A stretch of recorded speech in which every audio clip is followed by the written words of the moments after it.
If you are a greater Bostonian, you live in one of the most interesting cities in the world, filled with some of the most interesting people.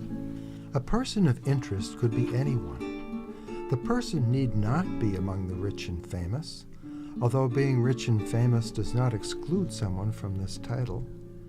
A person of interest is someone, anyone, with an interesting story. In each episode, we will interview a person whose life has had its dramas. It could be you. You are probably an interesting person. You have undoubtedly had a life filled with dramatic moments, both big and small. If you would like us to interview you, please contact us. If not, please listen to your neighbors, friends, and community members that we interview and be inspired by the wonders of their life stories. And now, for our episode.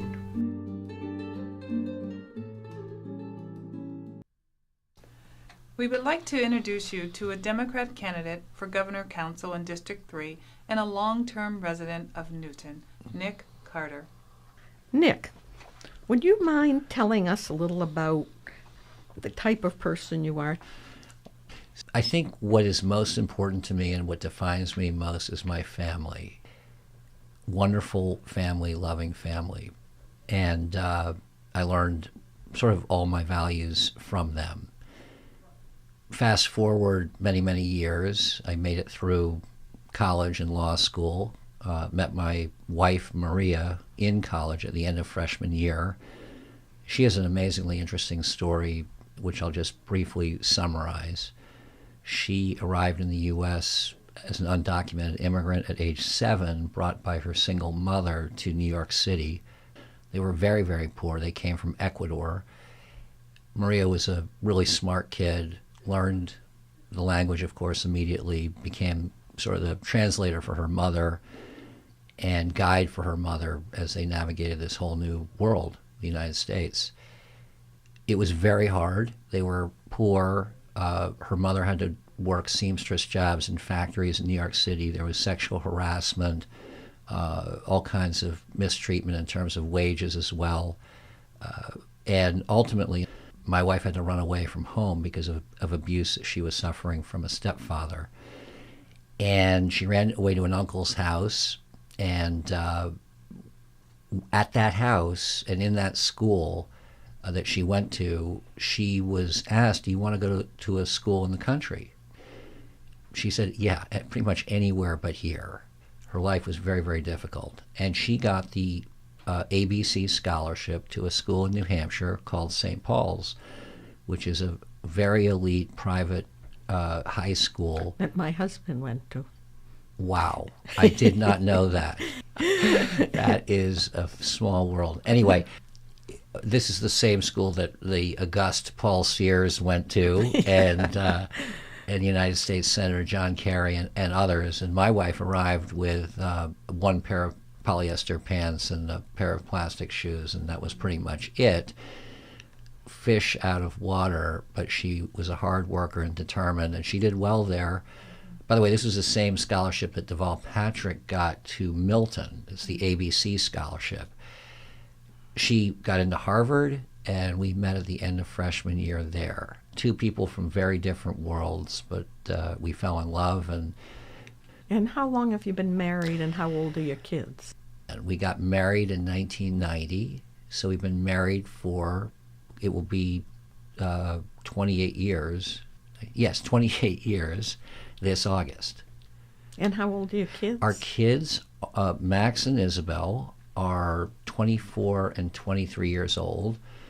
They both finished college 1 to 2 years ago. They're in Chicago. They're roommates, actually. That's been quite wonderful and a little surprising.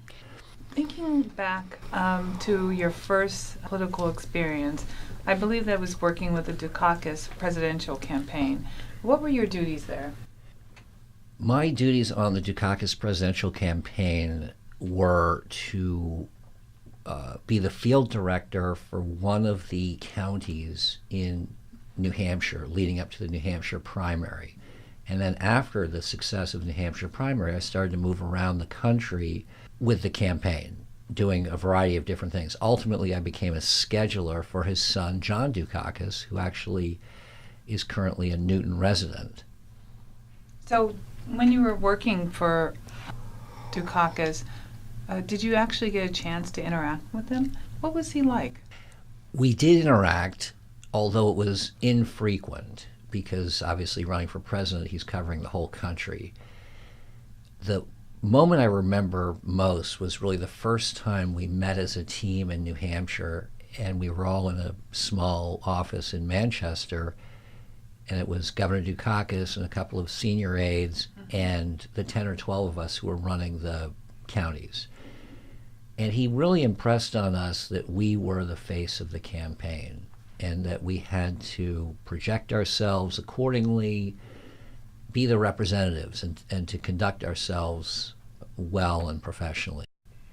Is there anything that you've learned from him? We talk about Dukakis's, political goals and his ethics.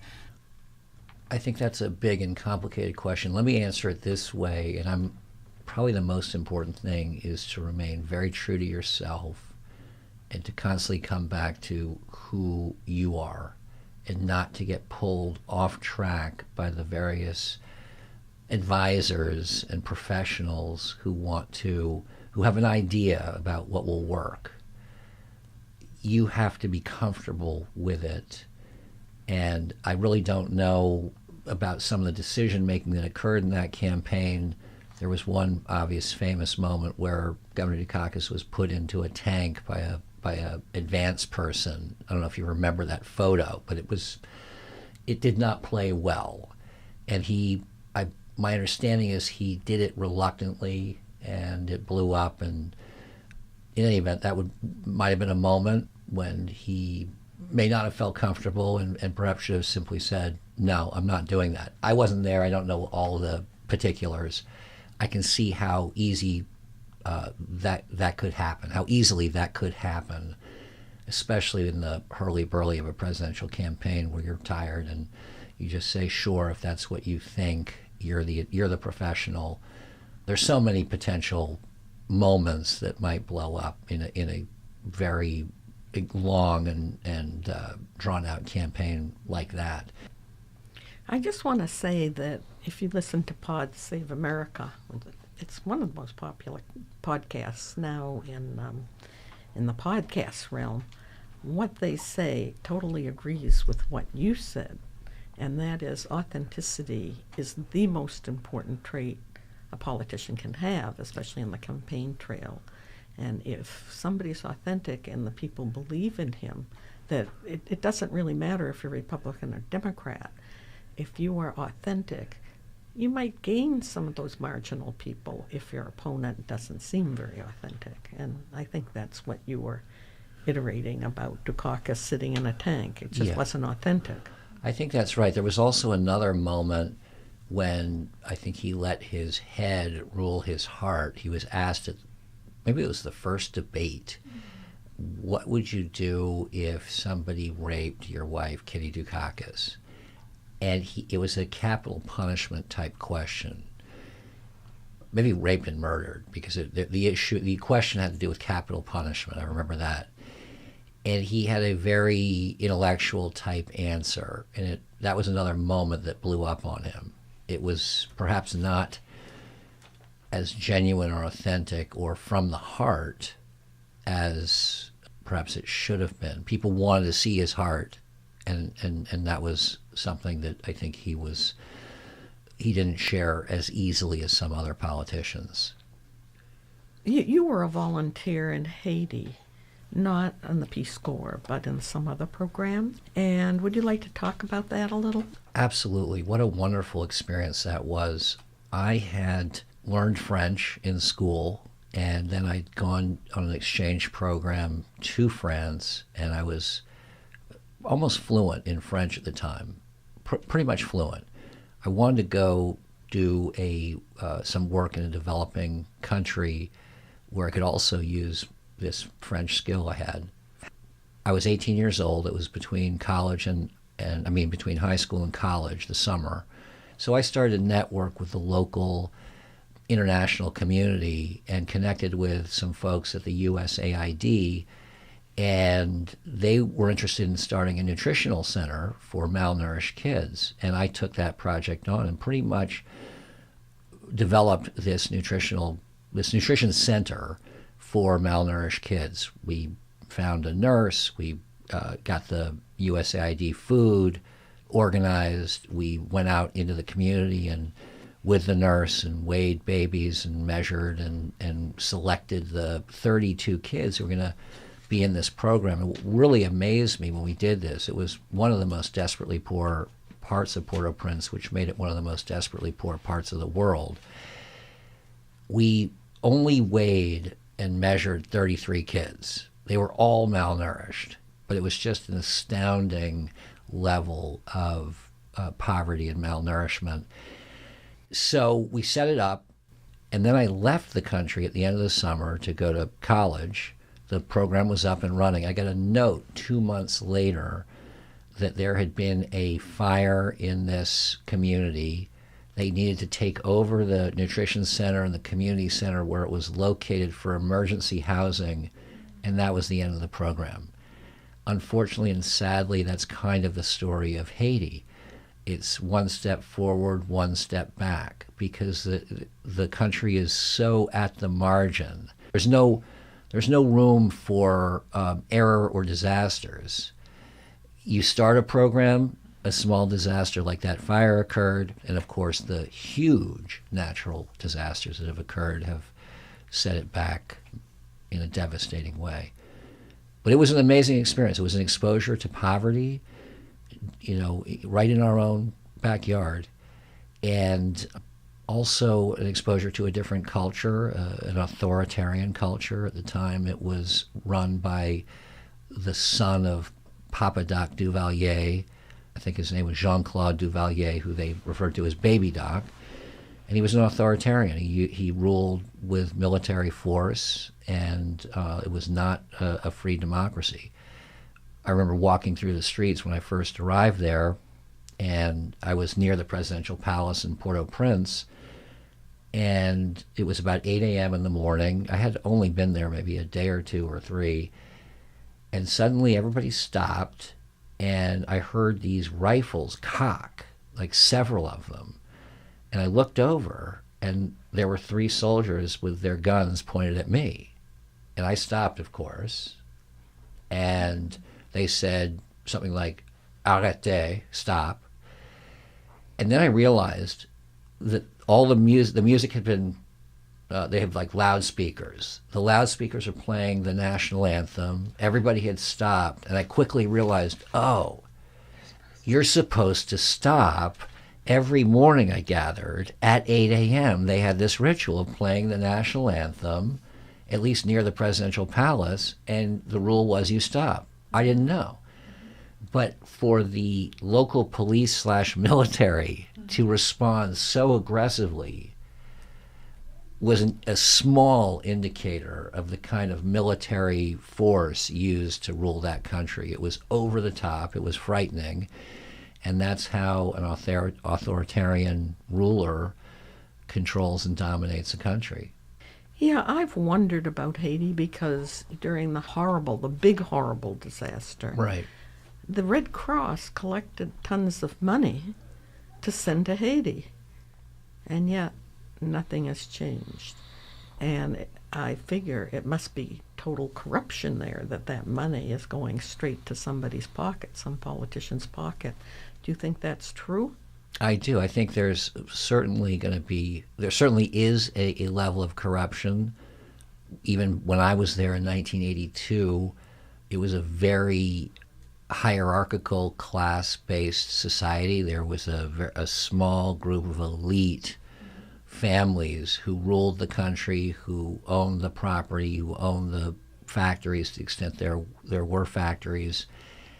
And I suspect that those same families have continued to rule and that they are getting a large part of the benefit from international contributions. But that's speculation on my part. I also think, I've heard anyway, but don't know the particulars, that there's been such a gusher of money that they really have not managed it well even the international organizations. One of the things that we look at in your career is your committee work in cleaning up the Boston Harbor. Can you talk about what really drew you to that project and sort of what was the source of the pollution and how you made an impact?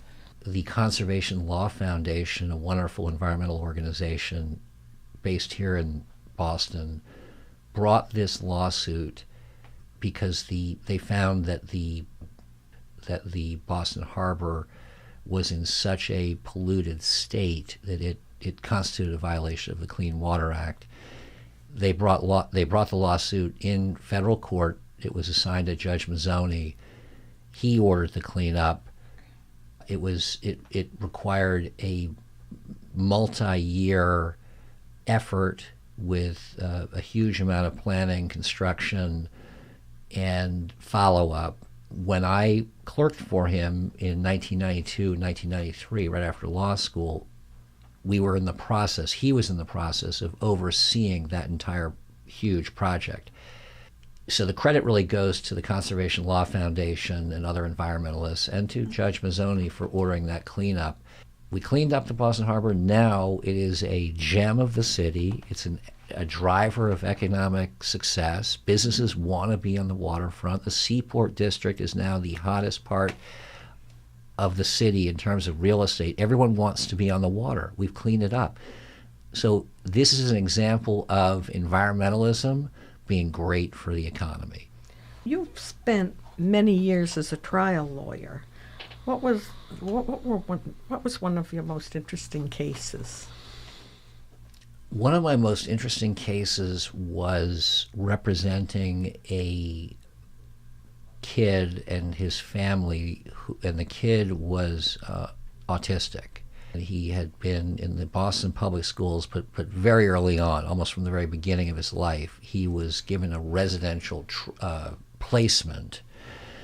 And in the early to mid 1970s, I think it was, a new school came into the country called the Boston Higashi School. The Boston Higashi School was a Japanese-based school that was exercise-based strategy, and they had a lot of young teachers from Japan who were phys ed teachers, and this young man was a regular 17 or 18-year-old, not an American, not always obedient, a teenager, an American teenager with autism. So there was pushback, and when this young man pushed back, the Japanese teachers did not have the training to handle it, and it led to abuse. And this young man, there was evidence that the young man was dragged. He had terrible rug burns on his body. There was evidence of cigarette burns on his back. And it was a really horrible case. The jury was out for 2 weeks, which is unheard of. I mean, the trial took, if my memory is correct, about 3 weeks, which is a huge amount of time for people to give up in their lives. Mm-hmm. We finally got a wonderful verdict, multi-million-dollar verdict for this family, which would allow them to pay for residential housing for their son. So you were a Democratic candidate for the Governor's Council. So how would you define what type of Democrat you are? I would describe myself as a practical progressive. In practical terms, what does that mean? I guess it means that I am a progressive and care a lot about issues like criminal justice reform, LGBTQ rights, a woman's right to choose, sensible gun control, an emphasis on moving toward sustainable energy sources, and fighting climate change. A big advocate for public education. There are other subjects, I'm sure. I think the practical part is I think I've got a skill in being able to communicate across many different lines. And I value that, and I think it's something that I can really, I think will add value to the community when I become elected, because I think that building coalitions and support for progressive causes is critical to actually moving in that direction, which I think is a direction that's positive for the community and the country. That's the practical part. And that means I think you got to look at issues like economic aspects of progressive change. How is it going to impact the creation of jobs? How is it going to impact people's pocketbooks? People have to support families and raise kids. That's got to be kept in mind. And I sometimes think progressives lose track of that, and it's not been a winning formula to lose track of it. We've got to be practical while we move for progressive change. What statesman or what person do you think most fits your prototype of a very good person who runs government well or is a good senator? That's a very good question. I think there are many. Somebody who has intrigued me and who I've admired in recent years very much is Governor Jerry Brown of California. I think he has been the leader in moving his massive state forward in a progressive way while combining sort of common sense economics. He's rebuilt the California economy. Obviously, it's not just Jerry Brown. He doesn't, for these purposes, I'll give him credit. He has done so while being welcoming to immigrants, being welcoming to and protective of undocumented people, being protective of LGBTQ people. He has been an open, inclusive leader and also, very importantly, very pro-environment. And he's done all those things while building the California economy. I think he's been quite remarkable and successful. And I've admired his leadership. I've been disappointed that Massachusetts has fallen behind other states like California and New York on some important progressive issues during this Baker era. Such as? I would say the environment would be one place. California is way ahead of us in terms of building solar farms, wind energy, moving towards sustainable energy sources. New York also is ahead of us in that, and that's something that I think is an obvious fix, an obvious positive direction for Massachusetts to go in, because I'm confident that it will be both positive for the environment and positive for the economy if we move in that direction. It's locally sourced energy. Wind farms require workers both to build and to maintain, and the energy is local. Boy, that would be amazing if we could get off of the dependence on oil, which and carbon-based fuels, not only for the environment, but throughout my lifetime, many of the wars that we've been involved in, which have been so costly in terms of human life and dollars, have been driven by our dependence on oil. Do you think that Baker, being a Republican, is having that Republican philosophy is responsible for our falling behind? It's probably a complex picture. He gets some of the blame for sure. I just don't think he has been somebody who has used his political capital. He has tremendous political capital. He's not using it. And what's it for if not to be used? He's popular, but he's not doing anything. He's managing small day-to-day problems, but not really taking on any major projects that he's leaving for the next governor or next generation. That's not leadership to me. Do you think he's popular because he does nothing? Yes, I do think. I think that's exactly why he's popular. And unfortunately, it allows problems to develop for the next person or the next generation, and he's enjoying a popular period, but I think in the end people will remember him as the do-nothing governor, and he won't have a great legacy. So one of the things that come to me, I would like to know, what is the Governor's Council? And as a member of the Governor's Council, what would be some of your priorities and how would you affect them? I laugh because I run for an office where I literally have to tell people what the office is before I explain what I want to do. Yeah. I thought that would be helpful. That's very helpful. So I say something along these lines. I'm Nick Carter. I'm running for Governor's Council. They're the ones who ultimately determine who our state court judges are, clerk magistrates, and parole board. So they have a huge impact on shaping our courts and our justice system. Mm-hmm. They also do some other things, like vet and confirm people who are nominated for the Workers' Comp Board or the Appellate Tax Board. And there's some lesser offices as well that have to be approved by the Governor's Council. What I want to accomplish there are at least 3 or 4 things, and I'll be brief, and then we can come back to them if you want. Number 1, excellence. We've got to have the most excellent judiciary. A strong and independent judiciary is essential to a healthy constitutional democracy. Mm-hmm. Our current president has been attacking the judiciary and weakening it as he's been attacking the press. We've got to have trust in our courts, and we do so by having an excellent, non-political court system. 2, I want to advance criminal justice reform.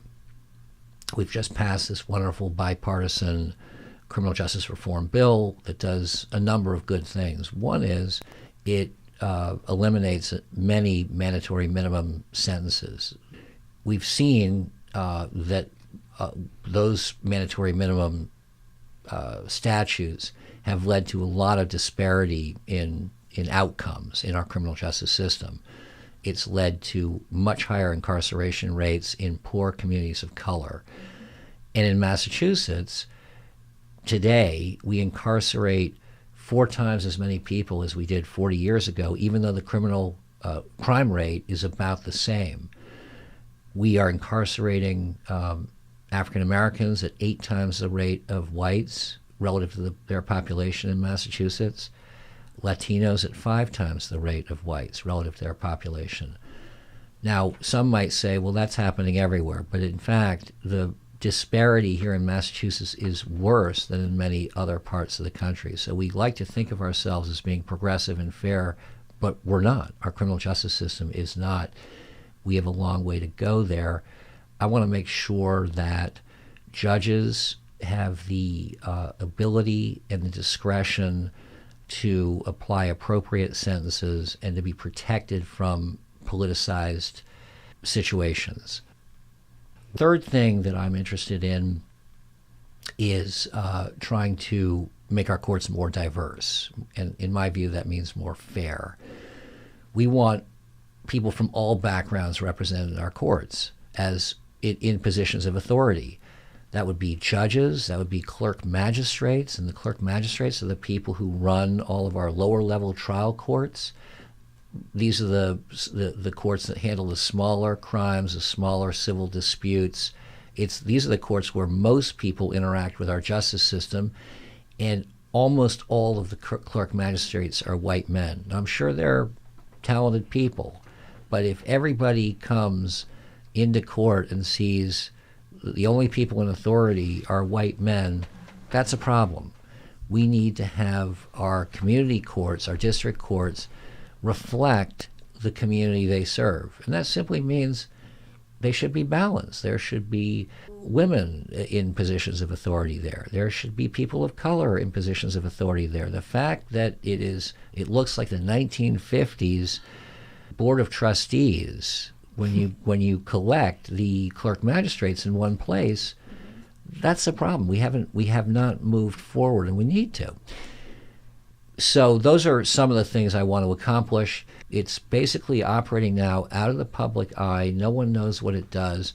It actually performs an important function, and we need to hold it accountable in a very simple, inexpensive way.